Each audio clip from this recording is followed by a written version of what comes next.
Yo, this is Rampant Killer already, the DJ already. Bulambalamba bali kubanga totumbudde omulungi wonna wusinzidde kansubire nti oli bulungi ku page edaniisa nka kwoli yesa era nga mbeera page okubanga nkuweereza tutandise n'omulwadde ngono yakubiddwa eriiso abajjaati abakulu abo abambadde ebyambalo ebyo ebitiisa oba ebikangabula nga kitwategeddeko nti bano bakozesebwa mu kubanga ate benganga abatujju oba badiringa n'abatujju obula nga ate kyamaze bangi enviri ku mutwe okubanga basindikiddwa mu bantu babulijjo. Omukrono y'omukulu amanyiddwa nga Kaguta Museveni avuddeyo n'ategeeza nti agenda kujjanjabibwa oba agenda kumujjanjaba wabula nga kumujjanjabira mu ddwaliro ekkulu Mulago awo nno wajja osobola okuba nga ate amussaako omukono. Munnamawulire okuva ku Top TV ye leader of opposition omukulu amanyiddwa nga Honorable Joel Ssenyonyi y'omu ku bagenzi maaso okuba nga ate bamukyayirako olunaku olwaliro mu ddwaliro okulaba embeera mwali era ng'oyo avuddeyo n'ategeeza nti abasawo bakakasizza nti okulaba kwe chances zikenderedde ddala ayinza obutaddamu kulabira ddala oba okulaba naye ng'alabamu katonotono.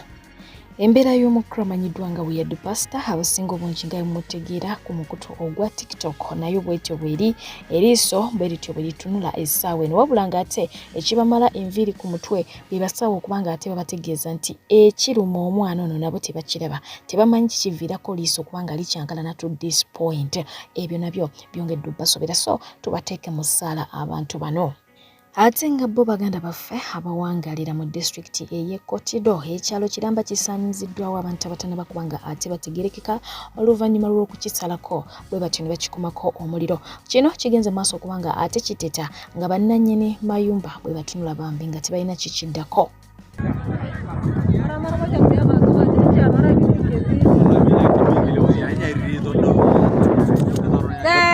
¿Qué vergüenza lo que cada uno? Aviri, utokoi.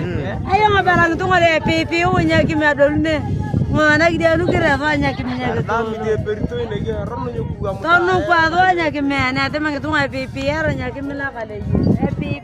Songa ate y'omuvubuka w'emyaka 27 eyatuusizza ogwa buli samaanya ku mukyalo w'emyaka 7 okukkakana ng'avudde mu bulamu bw'ensi eno avuddeyo n'attotola nga bwe byatandise nawa gye byaggweredde. Kati njagala tumizeko bibadde bitya muleke mukole ki? Bituko bibaddewo.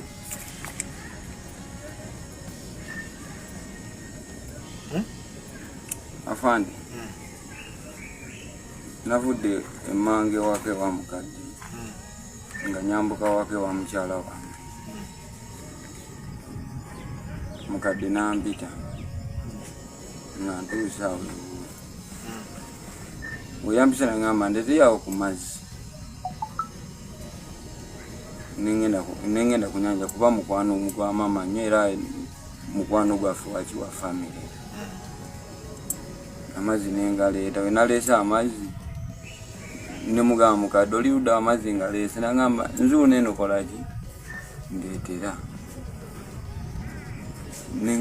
nga manyi nti oba ali mu nnyumba oba ali awo ne muleetera amazzi nagenza otuuka ku kisenge kye mu lukubo wano wewaki nga ngamba ndi eno ndeetera nagenza otuuka nga liki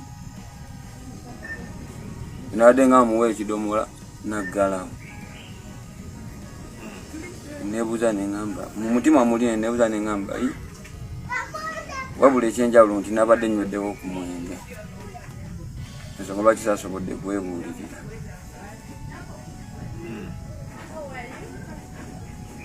So amuteko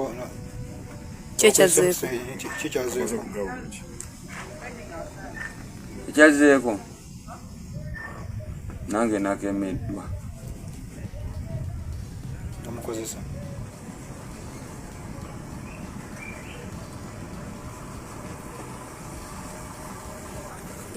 y'omukramanyiddwa nga MC Katsi avudde bw'atyo n'ategeezebwa nga bw'alina ekyama ky'omukramanyiddwa nga Robert Kyagulanyi Ssentamu era ng'agamba kino amaze nakyo emyaka egisoba mu 10 era nga kinene nnyo n'okusinga omuntu yenna bw'ayinza okuba nga ate alowooza. Ono nno yataddewo embeera n'ategeeza nti singa Bobi Wine takoma ku bantu be abagenda mu maaso okuba nga ate bamwataakinga ne baataakinga abaana be ne bamwogerako status ye eya HIV gattako n'okuba nga ate bamuyisaamu eggaali ye ng'omuntu agenda kuvaayo buli kimu abiri nga ate akyasanguza kubanga takyalina ye kyafiirwa okusinziira ku bigambo bye.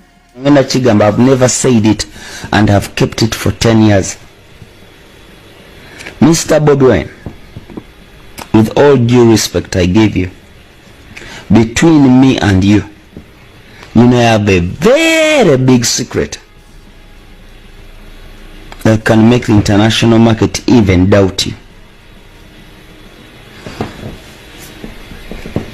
Today I stop there. This could get me killed. But Bobi Wine, Kyagulanyi Ssentamu, between me and you, Uganda Police, Kabalagala. Now, I was a young boy, but I kept all those things. I still have them. If your boys bring back my family, my kids, and my HIV in the next campaign season, I have nothing to lose. Let DJ Yangamba Katamba, you have nothing to lose. I'm as good as dead. Bobby, between me and you.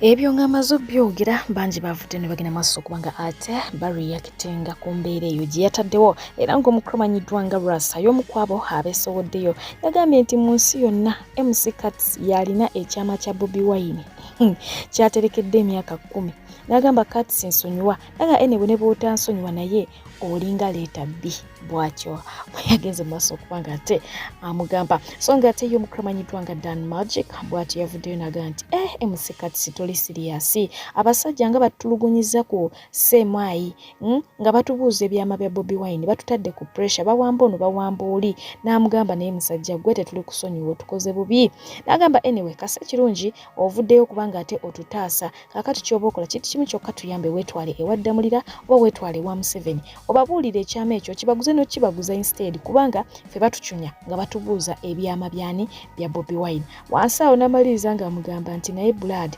otuwonyezza emiggo we bali nnyo baliri ddala Mukama akuwa omukisa n'amubuuza ate byo ebyama byani bya Secretary General tabirina eyo yembeera ye gyataddewo naye nga MC Katsi avuddeyo n'amwanukula n'amugamba nti byayogera tabitegeera ono obulamu bwa Bobi Wine bwe yabusanze jjujjuzi bo baabulaba dda so ne lw'ensonga eyo talina kyatya tateesibwa ate takangibwa bwatyo byategeeza y'omukramanyiddwa nga Basajja Mivule yavuddeyo n'agenda maaso okuba nga ate ategeeza eggwanga nti Bobi Wine asaana kuttibwa ate bunnambiro obutamulwisa yetaaga kutta ate mu bwangu obw'ekitalo attirwewo omuyekera etteeka liyite Kyagulanyi bamuttirewo yetaaga kutta mangu nnyo Kyagulanyi bamutte mangu nnyo etteeka liyite Kyagulanyi afe yetaaga kutta mangu nnyo kisobera ndowooza. Ate y'omukramanyiddwa nga Hamza Damulira ow'emyaka 23 yasanze akaseera akazibu oluvannyuma akakiiko ka Electoral Commission wali eri ekawempa okuba nga ate kamugoba oluvannyuma lw'okubulwa ensimbi eziwerako ddala obukadde 3 zaabadde yeetagisa okuba nga awaayo asobole okuba nga ate yeewandiisa ono yabategeezezza nti ye akyali mwana muto okubeera ne ssenti naga atalina ssente zaateekamu bamuwandiise kubanga abantu b'e Kawempe be bamwetaaga be bamutadde ku pressure. Erinnya nze Hamza Damulira MP wa Kawempe addako bambuuzizza certificate yino njirina certificate yino nzirina nze bwe mulaba wano eno ndi muyizi ku Metropolitan International University nkola degree mu public administration and management bannakawempe bandi bubi bagala nzije mbakiikirire ndese empapula zange ebintu byonna nabijjuza biri kubulako kintu kimu kyokka commissioner of audits abalamuzi bali bize ennaku zino zonna nammwe ekyo mukimanyi kyobula mbadde sinafuna signature ya mulamuzi naye nga bannakawempewo baŋŋambye ddamulira genda otukiikirire zizino nazijjuza nze bwe mulaba nasoma ebitabo mbirina niyo obuzibu buli bwa ssente alina ssente tanaba kuleeta bakusabye ki kyotalina bansabye lisiiti gwe nasasulidde miliyoni 3 naye teriiwo lisiiti teriiwo ge mazima naawe sooka otunuulira bw'olaba ze nnyinza okuba ne miliyoni 3 nange kennyini neeremeredde ngezaako okujja kukiikirira abantu bange bw'atonsabe miliyoni 3 zakwewandiisa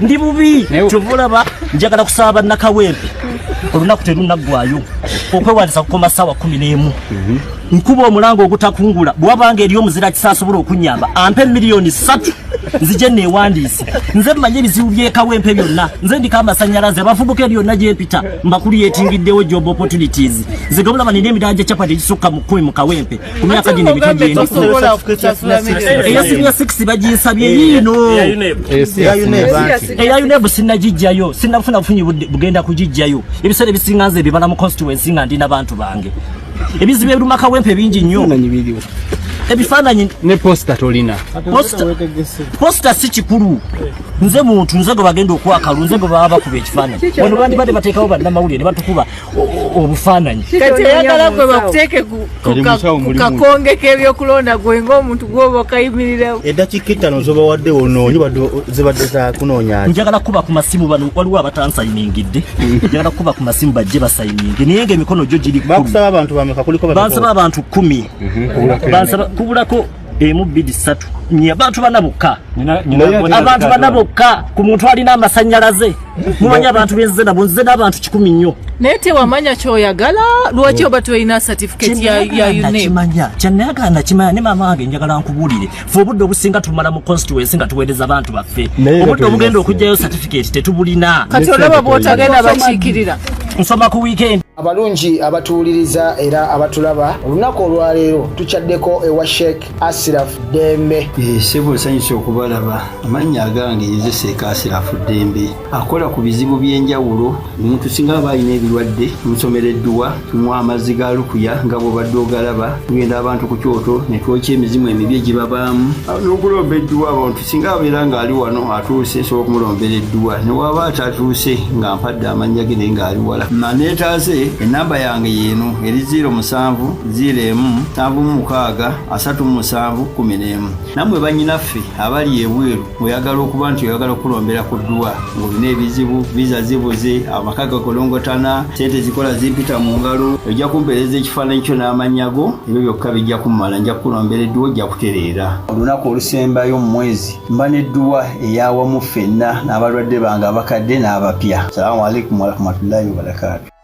Omukulu amanyiddwa nga Nobat wa Nobat Events yateeka ensimbi mu kivulu ky'omukulu amanyiddwa nga Alien Skin kye twakakuba emabega awo erugogo. Ono yavuddeyo n'agenda maaso okubanga ate ayogera ku ky'abantu okubanga tebagendeyo oba ekivulu kino okuba nti kyafulopinga mu bufunze yakkiriza n'agamba nti ekivulu kino akadde we twakiteerayo kaali kadde kakuzza abaana ku ssomero ng'abantu tebalina ssente ate era mukadde ke kamu abantu abasinga okubanga banyumirwa Alien Skin be bantu be baali bazizzaayo ku ssomero so n'olw'ensonga eyo ba clients ba Alien Skin tebaliwo ku ground naye ng'ate era mu mbeera yemu yagenze maaso okubanga ate akuba omukyala amanyiddwa nga Fulufiga mu mbuga z'amateeka ng'agamba nti naye yakola ky'amaanyi nnyo ddala okubanga ate alemesa ekivulu okugenda mu maaso kubanga yagamba nti abantu bajja kubbibwa amasimu gaabwe abakooye obulamu bagende batuuke erugogo abaye ba Alien Skin bajja bakolako ki effujjo n'ebirala bingi bye bazibawanyisiganya ngamba ebigambo naye ng'era mu mbeera yemu Fulufiga naye yagenze maaso okubanga ate addukira mu b'amateeka be naye n'akola ki neyeeropayo oba n'aloopayo Nobat wekitegedde so mu mbeera eyo bo bannamateeka ba Nobat ba Fulufiga bategeezezza Nobat asooke asome akatabo ka haamu bw'anaamala okukasoma olwalyoka akole ki atambaale Fulufiga bulungi nnyo nnyini ddala Aliensky navudde nakola caption nagamba nti waliwo omuntu agenda ovaayo yeeweko obujulizi nti yatta Radio Moze. Kino nno kirese bangi nga bawuniikiridde era nga beebuuza ani oyo gwayogerako tebannaba kubanga tebamutegeera. Weewaawa y'omukramanyiddwa nga King Saha naye yasanze akaseera akazibu oluvannyuma lw'okumuyiira amazzi bwe yabadde ku stage. Gaabadde mazzi gano kweri muntu akuyiira susu omuntu akuyiira asidi naye nga ye bamuyiridde kyonna kye bamuyiridde. So nga ate y'omukramanyiddwa nga Kerekere y'omu ku baserebu baffe abaava wano mu ggwanga lya Uganda ne bagenda emitala w'amayanja okuba nga ate bakyusa obulamu, naye ng'ono alina emboozi gye yavuddeyo n'atuwaawo. Ono nga amaze okuva wano mu ggwanga lya Uganda yayolekera eggwanga lya UK, yes, era nga eyo obulamu gyabutambuliza wabula ng'agamba nti bye yali asuubira ate munnange si bwe byatambula nga amaze okuba nga ate atuuka eyo. Yali asuubira obulamu okubeera obugonvu oba oliawo atandike n'omulimu gwe ogw'akatemba okuba nga agutambuliza eyo, ekintu ekitaasoboka. Ono agamba nti nga yakatuuka yatandikiriza mpolampola okukola wabula yagenda omumaliriza nga yakakyusa emirimu emirundi nga 6 oba emirimu nga 6 lwansonga nti emirimu gyagimusukako obungi. So nga tera embeera endala gyasanzeeyo enzibu ddala ey'okuba nti bannayuganda abaliyo mbu balinamu ku mitima egitali mirungi bwe balaba bannayuganda bannaabwe naddala nga bano abadde baserebu eno ewaka, era agamba nti balina n'omuze ogugamba nti mwalinga bakabye Uganda nakati mukole ki mubeere oba okitegeera. Bagenda mu maaso okubanga ate babasekeera ate tebabayambako bonna bwe balaba nti tebabitegeera beetaaga omukono. Instead bagezaako nnyo okulaba nti babazza wansi kubanga bali balinamu endowooza nti bano baali banene waka kakati ate bwe batuuka eri bo be baliyo ng'abanene. So bw'atyo agenda maaso okubanga ate awayawayamukkaawo yeemulugunya ku bintu nto eby'enjawulo. Omukulu ono yamanyiddwa nga George Mulindwa ag'obuzaale. Omuganda agamba nti gakuweebwa muno y'omukyala amanyiddwa nga Winnie Nwaja avuddeyo bw'atyo n'alabula bannayuganda okwewala ababoodaboda n'obutabasembeza nnyo. N'agamba nti y'okusinziira ebintu nga waabiraba mulina okubeegendereza. Ekinene nnyo wa boodaboda waaba akuleese akome ku geeti tomusembeza nnyo okulaba na biki by'olina mu nnyumba nti abo bennyini be babaseetingira ababbi oba be bakolagana n'ababbi ate ne badda ne bakola ki ne bababba. Mulina okulekawo gaapu okitegeera. Yagamba nti ayogera out of experience era naga nti oba tomukkirizamu kugenda mu maaso okole the other way round ekinaakutukako oli munyumiza. Wadde nga last time twalaba ku mbeera y'emikolo wabula ne kiwunziko kuba nti yali video eyali wakati w'omukramanyiddwa nga Levikson n'omukyala amanyiddwa nga Desire Luzinda ey'oluyimba olw'omukramanyiddwa nga Levikson. Ku mulundi guno Desire Luzinda ali mu ggwanga lya Uganda era nga ekiriwo kigambibwa nti emikolo gigenda mu maaso okubanga ate gitambulira ddala ku mulundi guno nga jjo kyalaali mu maka gye bazaala omukyala amanyiddwa nga Desire Luzinda. Emabegeka omukyala amanyiddwa nga Spice Diana yeesitula Bwantogo n'akyalira ku maama w'omugenzi Radio Moze wabula ng'ate ono yagenze mu maaso okuba nga ate amukubiriza nti omwaka guno waaba asobola bw'aba talina buzibu bwonna nga onoga nti infertility biki ebyo agezeeko okulaba ng'akikolanga Karoka Sita bwe yakikola akikolenga Shiba bwe yakikola azaaleyo ku mwana kubanga nti ye emyaka gikola ki gimuwubira akawero ate awulira ayagala lere ku baki ku bazzukulu ba Spice kubanga y'omu ku baana abamulaze omuhabbatina mu industry. So nga ate bo ababadde bawunyerera ku mukyala amanyiddwa nga Irene Ntale ne bamubuuza ebibuuzo bya ozaala ddya nti wafumbirwa blabla mukwano yabawadde ka dose nga mukambwe muzibu n'abagamba eri life ye kyonna ekigenda mu maaso mulekerawo kubanga ate mumuteeka ku pressure. Nga muzisuubiranga baani? No, like temunteekako pressure yammwe tokitegeera temuginteekako. I'm good ife ebintu byaffe tubi planning temunteekako pressure ozaala ddi wafunya musajja mwanjula ddi mubireke si byammwe kitegeedde just mubireke mutwagaliza abatwagaliza oba namwe temutwagaliza mmwe abamanyi n'ebintu byaffe Mukama yabitukolera bw'abaana famire byonna abalala babikoze temubalabye temula abantu nga bafumbo ne bakola family. What do you expect from us? The same thing. So just wait. When the time is right, I, the Lord your God, shall make it happen. Yeah. Kati tukubule kino ekibuzo nti twalaba okukyala okwanjula kwadde omwami omwanjula banange kuko kujja budget tubagamba batubaleke mubere nga mulinze kyambamanya anti okukyala we kuggwa kuba kuddako kwanjula bwe kuggwa kuba kuddako bridal shower bwe kuggwa kuba kuddako embaga so anyway nga tubu oluvannyuma lw'ebyo byonna bye bayiseemu y'omukunja atasira bw'atyo yeeguddeko ne foot era nga munange baagenze mu maaso okuba nga ate batukolerayo ka vidiyo Futu yakozeewo ng'omukyala wali wonna naye nga yadda mu layini era ng'olaba effujja alina ttono nnyo singa luli bwe yali nga bwe yateziriiko oba okiwulidde so nga ate ye Dax Vibes alina kyafumba n'omukyala amanyiddwa nga Azawu yakadde konna kijja kuba nga ate kiggwa ku ttaka ye omusiizi w'ebifaananyi bw'atyo yakikoledde Farida Nakazibu oluvannyuma lw'okuba nga ate akwata ekifaananyi kya Fadde ng'akyali kibebbi n'akwata n'eby'abaana be bonna okuvira ddala ku Briera paka okitegeera bonna nga bali mu size yemu n'abateeka mu kifaananyi kyekimu. Wow, that is beautiful. Abasobodde okulaba video ekwata ku nsonga za Nambwayo ne Sona Ben yasigina kutuusizzaako ku makya g'olunaku olwaleero twalabye ensonga za Nankya Jomi waje byavudde na waje byaggweredde naye nga Nambwayo byamuyiseeko mu matu oba byamuguddeko mu matu so yavudde n'agenda maaso okuba nga ate ayambalira Nankya Jomi n'amugamba nti afe kadaala ke alaba naye alina famire ye alina amaka ge era yali awuliddeko naye kubikola ki kubimutuukako mu bufumbo bwe naye tavangayokko n'akola ki n'amuleegulira kunywa buugi so ne kula ensonga eyo n'amusaba akole ki atuuze nniya gemba ku nga bazimba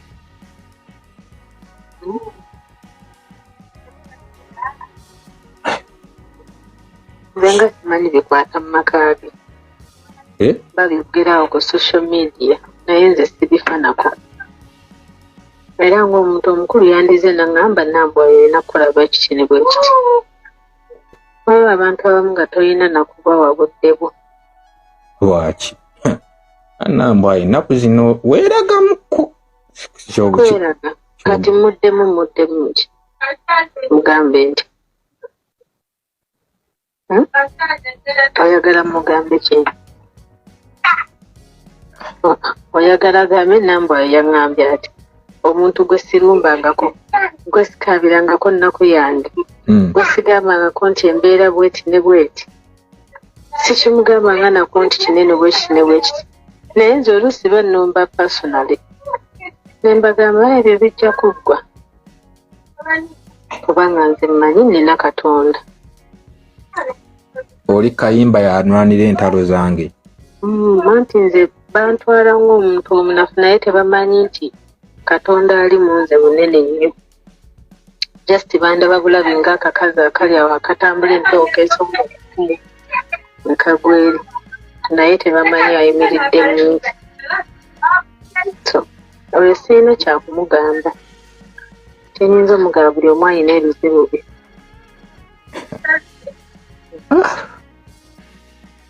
sirina kyakumugamba bw'aba yabyogedde yamanyi bantu nga bagenda kukola bakiyeekera abamu bakukola kimafiya kina kisirina kiyinja kubakola tewali kyamaanyi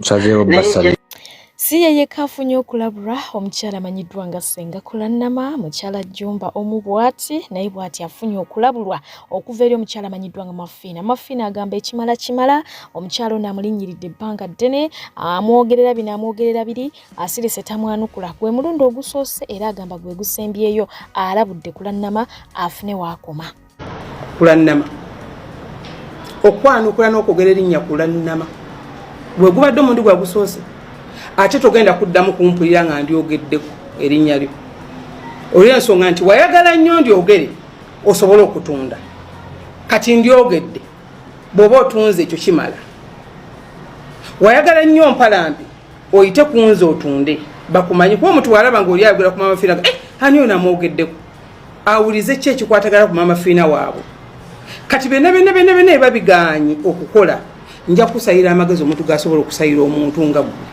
atasobola kusiba mwagwe omuntu atalina mpisa Katonda akunkuumire Ekyana kigambye ndaba mwenna muli balogo lwaki mwereega muwanyisiganya amalogo gamwe tulaba ani anaasinga ndowooza ekyo kikola amakulu singa tuleekanira abakyala abakulu bano ababiri. Anyways, ono ye maama waffe Teddy Boje we yasuulawo wali yes naye nga ali awo ashanana. Abaana bagambye nti ndowooza olaba obufumbo bukaddiya abantu olaba mami bwashanana omulala namugamba nedda tokimanyi nti bw'obeera mu bufumbo oba omanyi wamalayo omusajja omulina mu ttaano naye bwakusuulawo paba nodda katale k'abanoonya bw'otandika okugamba nti kalipstick nkeetaaga ekiwaani nkyetaaga si byangu. Nze Kizito Moses nga nze ssenkulu wa kampani etwala abantu eweeru eyitibwa Molden International Labour Consultants Limited. Kampani eno yaweebwa olukusa Ministry ya Gender, Labour and Social Development okutwala bannayuganda eweeru ogenda okukola oba kiyita okukuba ekyeyo. Esangibwa Namumoona wano ku Nakibinge Road kumpi wano nga ova Kampala olengera ettaawo lino bayita ery'omulubigi sojja ku Nakibinge Road ekola sayingira munda. Tusangibwa wano tutwala abantu ebweru okubiti ebyenjawulo abawala n'abaana b'obulenzi. Tutwalira ddala okuva kwabo abagamba nti nze saasoma n'aba skills abali semi skilled n'abalala bali skilled. Mujje mutwemire muleke nga mugenda mufune emirimu mugende mutandike okukola. Olw'ensonga nti kacano kavaako okubiri tekali active right now munzikiriza emboozi eno ngikakaatikeko wano mu abanyumirwa TikTok. Yes, y'emboozi y'omukyala amanyiddwa nga CEO Infotrust mukyala JB Ombwat n'omukulu n'omukyala amanyiddwa nga Mami Gadgets. Bwe bukya ku makya abakyala bano baali ba mikwano naye ng'omukwano tegwali gwa kutijja nnyo kiri awo wabula nga twalaba nti omukwano gye gwatandikira kwe kuba nti waliyo client yavaayo ne yeemulugunya ku gadget ya Mama Gadgets. Nasuuna ne yeekalakaasa wali wonna. Mama Gadgets naga nti nkutwala ku poliisi. Mukyala Infotrust n'ava naga nti muntwale bw'omala ojje nkugulire lanchi yasudyamu kaawo oba okiwulira. Baawe n'abiwakanya naga nedda bw'oba oyina client ku mutala guno okusiba si ye solution. Tuula ne client oyogere muteesaganye mukikutule kubanga oba osiiga ekifaananyi ekibi. Mama Infotrust nga yagamba nze ndi ttiimu kusiba tetwagala jjoogo. Nange ne batwala Nasuuna ku poliisi ne bibeera awo biwanvuwanvu ne bamukozesa ka video ne yeetonda naga atajja kuddamu kwogera ku Mama Gadgets ne biggwa. Obukya ku makya Mama Gadgets yali atunda gadgets nga tafuna ekinyegenyege mu ttaka ng'ayingira ttaka naye okuva lwe yayingira ettaka bagagga kwagalana kati baafuuka bagagga kukyawagana. Timu violence mwe jemuli munange ekyavaawo Mama Gadgets twamulaba bulungi nnyo yawaani yawa Kabaka Mwanga Gadget ate Kabaka Mwanga abeera wa Infotrust. Twade tuli awo ng'amukoledde ka video naga nti Gadget gye baamuwa yasimula buyasimu zineefa wetutu. Can you imagine? Just nga Gadget efa. Who said so? Who said that? Munange ekyo nga kimaze okubaawo abantu bayambalidde omukyalo ono ne bwogenda mu comment section babadde banyivu bazibu tebakomyawo bati Mama Gadgets baavuddeyo ne bakola ne video full figure yayisaamu ku bantu bane gaali ate n'atulaga nti ateredde mu line. Kaakati nno bwe kyatuse ku Mama Gadgets yagambye nti nze ku Mama Gadgets ntabuka yayisiza mu Infotrust egaali twalabye Eddie yavuddeyo naye n'amuyisaamu egaali bangi bavuddeyo nga bwogenda okuba nga tobalaba. Kyokka abalwanyi ya Gadget bazemu ne batuweereza taabu endala naye gye baatuweereza ekyaliyo namu ate eno eri modern ndowooza omwana bw'akula ajja outgrowing eri influence agifuseemu agikubye wansi naye tablet tefa ne munaye ya junior oba kiki eyasimula bwasimuzi egundi nefa naye eyarwani ya Gadget eya Empress tabu tefa ne bwe tukola tutya banaye tweyanziza nnyo.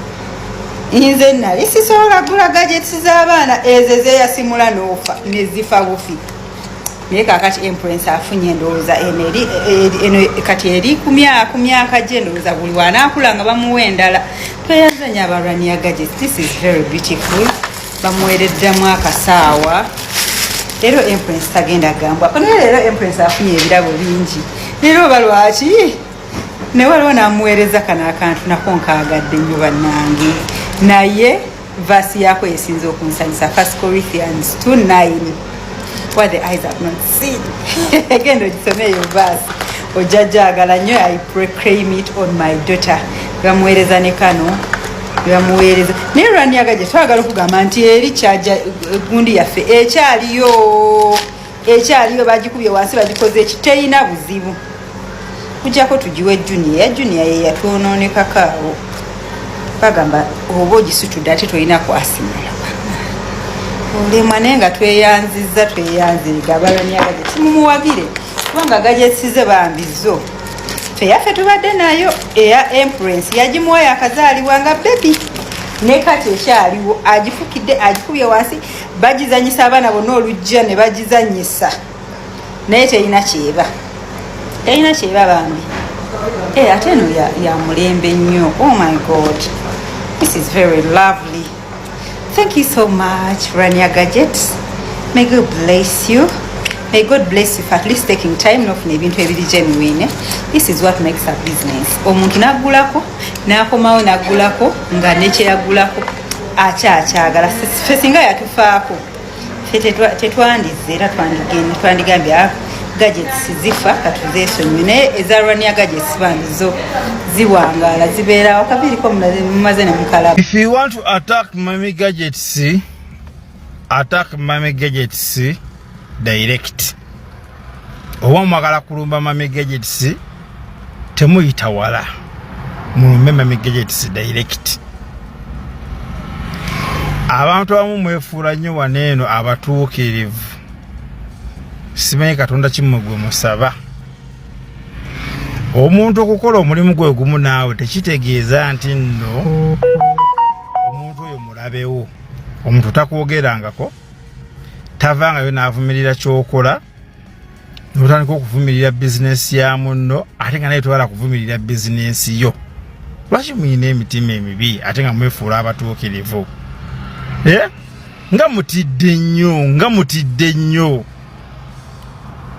Bye mukola si byalaali bya capital chicken nti sawa yonena mugukumamu ne mudduka. Kishinga mutidde nnyo. Kali kino nkibabuulira.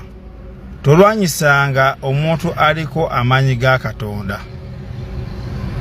Oyinza okwagala okumulwanyisa n'omalirizanga oyambye ate ng'omupolomootinze. Kakazi katumu kataddeko embeera. Tekabali nako, tekaboogera nako. Mumuza tono mwabayinza otunda mweka. Nti mwabenga mwe bakabaka bawanene mwabatunda mweka. Mutidde nnyo. Mutaddewo embeera. Neffe tuli lwedde okusimbula. Ayagala ettaka ly'ebyapa Mami Gadgets ayina ettaka byapa. Ports ziri Mpigi Kamengo milioni 12 n'ekibanja mpola akwatako enensisire. Ngora bagamba kikama kimuti Mami Gadgets. Obadde omumanyi mu Gadgets z'abaana oba obadde omumanyi muki? Kakati nno muganda wange gwayagala ettaka eryetongodde. Tetutunda ttaka lya ndagano mbate bulabula lya kyapa. Va mu bina abale mwate bamwe baje bapya. Tamanyi babimira nte bepa. Ogenda tamu kyapa kifayo kitya. Nawe gwe kyale Mami Bagaga kwagana bavukologangana na nisimanyi abamu banako. Betu mabwetu nnyo bugagga. Teri mugagga wala na mugagga. Tutegedde olwalo this time. Ani yawendulye Mama Gadgets abantu abalumba Gadgets ze. Buje twebuuza ani yawakula entalo. Ani yasenda abantu abalumba Mami Gadgets. Kabakadde. Kabeera kadde. This time tutegedde ani yabasindika. Era ani yabalumba. Mbajjukiza. Mami Gadgets we bamulumba nzo omu kubava abamulwanirira. Era abali bazze okunona ebintu bye mu URA simanye galawe edduka simanye namulwanirira kulayisa ate kubwerere nkiddemu kitegeere mulekerawo okuloza nti buli omuntu wabeeranga ku mazima mulwaniriro standing nga naye si buli kintu tugenda kikolera ssente gye wavudde wakuleko omukazi otala okubanga atandise okutunda ettaka gwe walisookamu mukazi gwa internet yakugaana yakuzira abantu bakuze ebyo bintu byewekolakola omanyi lwaki abantu bakugaana tolina feva tolika ekikolimu ettaka libaddemu abantu banyuma gadgets by the way Bakalwa Mukasa ya inspiring mukwano gwa Bakalwa Mukasa family eri together wait beba inspiring okuyingira ettaka sigo inspiring sigo basoka mutaka bazima bonna bagenda okufanga bali mutaka niyo mukaza za subude taka ate ettaka liri abyapa tasala buugiro tatunda butasa bwa ttaka Mukusemba yongera kuwanga ate mpunzika ne ka video ko mukramanyidwa nga message amakula yes so abantu banje badde bebuza ka video kano message olutalo yaluyingidde yewe aba yaluyingidde kijja kitya olutalo tanaluyingira temuteeka mu papa mu bintu byammwe tabirimu wabula ba social media in-laws bakutte ebigambo bya papa ne balaba ngo obuli awo bisutinga kumbere egina maaso ne bakwata ebifaananyi by'ababiri bali ne babiteekako ne batandika okubanga batambuza video eno oba okiwulidde naye nga papa olutalo liimo bulambalamba wano wengera okuba gatimba sibire baweza badde piche bajukiza nti airport pickup ekyagenda dda maaso n'okubanga ate osurprisinga abagarabo mu kimpowoze mubeera bulungi for now mbagala nnyonyonyo mweraba wesoma wesudia onjeya olwebyo byonsinga kituufu nzikiriza obirina era obinsinga era respect naye wali obaddeyo ku kadde n'olowoozaamu nti ate bino byenkusinga kiri kitya byenkusinga wali obaddeyo ku budde n'obirowoozaako kale no nga tonneesudiya byosinga muntu teekayo ku budde kubanga ate asobola okubanga alina byakusinga nga gwe byomusinga asobola obifituukako bw'aba ayagala naye ng'ate ebyakusinga oyinza obutabituukako tewesanga ku minzaani kuba nyinza okuteekako ejjinja n'obulira mu ttaka ng'eryange lizitowa ng'eryange lizitowa kale era bulungi kansubira okitege